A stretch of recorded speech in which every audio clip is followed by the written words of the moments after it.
90% নিয়ামত আল্লাহ তাআলা ব্যবসার মধ্যে রেখে দিয়েছেন, আর বাকি 10% অন্যান্য পেশায়। তাহলে ব্যবসাটা যদি আমার উপার্জনের প্রধান মাধ্যম হয়, তাহলে ব্যাপারটা কেমন হয়? আমরা ব্যবসাটাকেই প্রাধান্য দিব। তাহলে ব্যবসা যদি করতে হয়, কী টাইপের ব্যবসা করবেন? আপনার কাছে অল্প কিছু টাকা আছে, আর ওই টাকাটা প্রপারলি যদি ইউজ না করতে পারেন, তাহলে কিন্তু আপনি শেষ হয়ে যেতে পারেন। আপনার কাছে অল্প কিছু পুঁজি আছে, ওই পুঁজিটা আপনার যদি লস হয়ে যায়, আপনি কি করবেন? এইরকম চিন্তা ভাবনা করতে করতে আপনি কিন্তু ব্যবসা শুরু করতে পারেন না।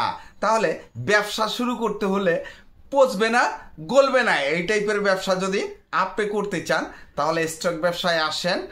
ধানের স্টক ব্যবসা, ধান কিন্তু পচনশীল না, দীর্ঘদিন রেখে দিলে হয়তো নষ্ট হয়ে যেতে পারে, কিন্তু আপনার এই জিনিসটা এতটাই প্রয়োজনীয় আমাদের যে আপনাকে দীর্ঘদিন রেখে দিতে হবে না।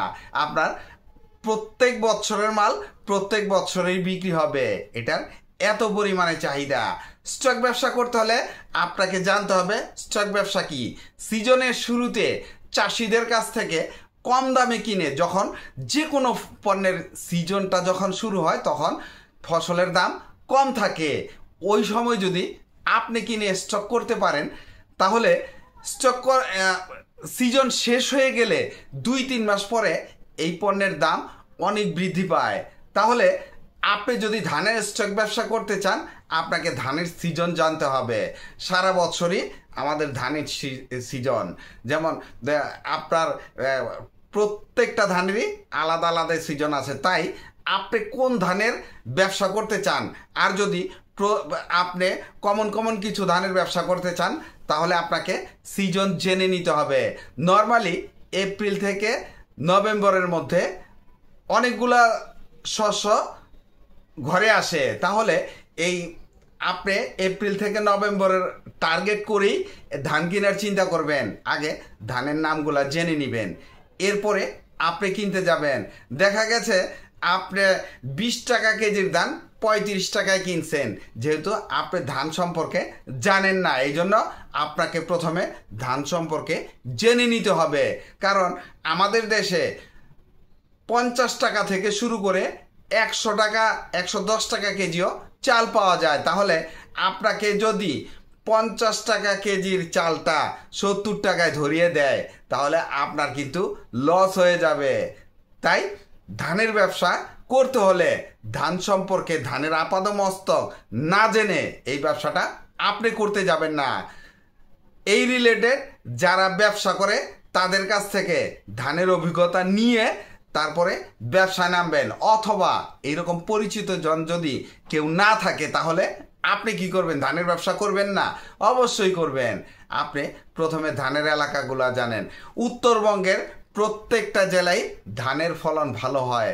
আপনি রংপুর, দিনাজপুর, রাজশাহী, কুড়িগ্রাম, বগুড়া, শেরপুর, ময়মনসিংহ, কোন জেলায় ধানের চাষ খারাপ হয় আপনি খুঁজে পাবেন না। আমাদের দেশে ধান মোটামুটি অর্থকরী ফসল। তাই ধানের ব্যবসা করতে গেলে আপনি যে কারো কাছ থেকেই খুব সহজে এটার অভিজ্ঞতা নিতে পারবেন।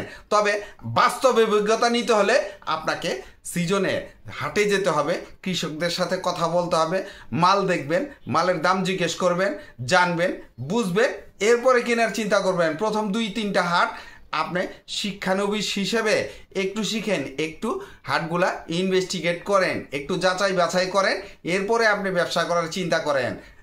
শুরুতেই মাল কিনতে গেলে কিন্তু আপনার লস হয়ে যাওয়ার সম্ভাবনা থাকবে, যেহেতু আপনি শুরুটা শুরু থেকে করবেন, আর শুরুতে আপনি কিছুই জানেন না। আপনার কিছু না কিছু অভিজ্ঞতা অবশ্যই নিতে হবে, না হলে আপনি এই ধানের ব্যবসা করে মজা পাবেন না। যেহেতু আপনি স্টক ব্যবসা করবেন, তাহলে আগে গোডাউনের ব্যবস্থা করবেন। বড় আকারের একটা গোডাউন লাগবে। আপনার অ্যাবিলিটি অনুযায়ী আপনার কাছে কত টাকা আছে, ওই হিসেবে 50,000 থাকলে 50,000 ওই অনুমানের একটা গোডাউন ভাড়া করবেন।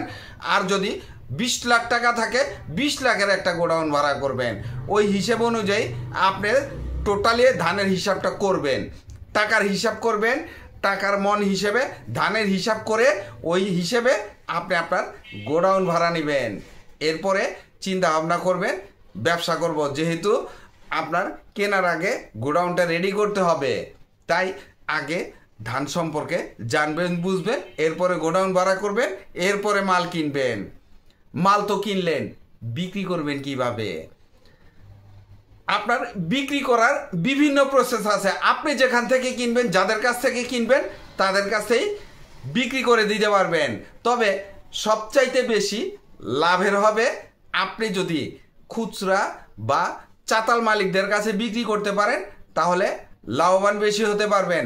তাছাড়া আপনি যদি ছোট আকারে ধানের মিল করেন, ধান ভাঙানোর মিল করে আপনার চাউলটা আপনি বিক্রি করেন, তাহলে কিন্তু ধানের একদিকে লাভ, চাউলের আরেক দিকে লাভ, ডাবল লাভ। অথবা আপনি যদি এই চাউলগুলা প্যাকেট করে বিক্রি করেন, আরও বেশি লাভ। তাহলে আপনাকে হিসাব মিলাতে হবে। আপনার যদি পুঁজি একেবারে কম থাকে, তাহলে দীর্ঘমেয়াদী ব্যবসা করার চেষ্টা করবেন। কৃষকদের কাছ থেকে মাল কিনলেন, কেনার পর ওইটা স্টকে রাখলেন, স্টকে রাখার পর আপনি 2-3 মাস পর চাউল ভাঙালেন, ভাঙিয়ে সুন্দর করে প্যাকেট করে আপনি খুচরাও বেচতে পারেন, পাইকারিও বেচতে পারেন। সেটা আপনার ব্যাপার, আপনি কিভাবে বেচবেন। তবে টেকনিকগুলা আপনি জেনে তারপরেই আপনার ব্যবসা শুরু করতে যাবেন। আর ধানটা কেনার আগে আপনার একেবারে শুকানো মালটা কেনার চেষ্টা করবেন। নর্মাল মাল কিনলে কিন্তু আপনার ঘাটতি বেশি হবে। আর ঘাটতিটা ধান কিনতে গেলে দেখা গেছে 40 কেজিতে 41-42 কেজি দিয়ে দেয়, তাহলে ঘাটতিটা কিছুটা পুষিয়ে যায়। তবে চেষ্টা করবেন শুকনা ধান কেনার জন্য 1-2 টাকা কেজিতে বেশি দিবেন, প্রয়োজনে 5 টাকা কেজিতে বেশি দিবেন।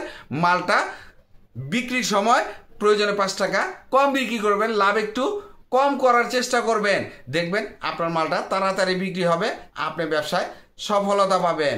তাই আপনি চেষ্টা করবেন একটু টেকনিক্যালি, একটু বুদ্ধি খাটিয়ে ব্যবসা করার জন্য। শুধু ধান কিনেছেন, ধান বিক্রি করা লাগবে না। আপনি কিভাবে লাভের অঙ্কটা বাড়ানো যায় এইসব চিন্তা করবেন। ধান কিনেছেন, ধান শুকাবেন, ধান রাখলেন, এরপরে চাল ভাঙাবেন, চাউলও বিক্রি করতে পারেন, প্যাকেজিংও করতে পারেন, সবভাবেই আপনি করতে পারবেন। আর সবচেয়ে বড় কথা, এই ধান পচে না, গলেও না, সাধারণত ঘাটতি কম হয় আপনি যদি শুকনা ধানটা কিনতে পারেন। ভিডিওটি ভালো লাগলে লাইক, কমেন্ট, শেয়ার দিয়ে পাশে থাকবেন, চ্যানেলটি সাবস্ক্রাইব করবেন এবং পাশে থাকা বেল আইকনটি প্রেস করে দিয়েন, যেন পরবর্তী নতুন কোনো বিজনেস আইডিয়া আপলোড দেওয়ার সাথে সাথে আপনার মোবাইলে সর্বপ্রথম নোটিফিকেশন চলে যায়। আজকে এই পর্যন্তই। আসসালামু আলাইকুম।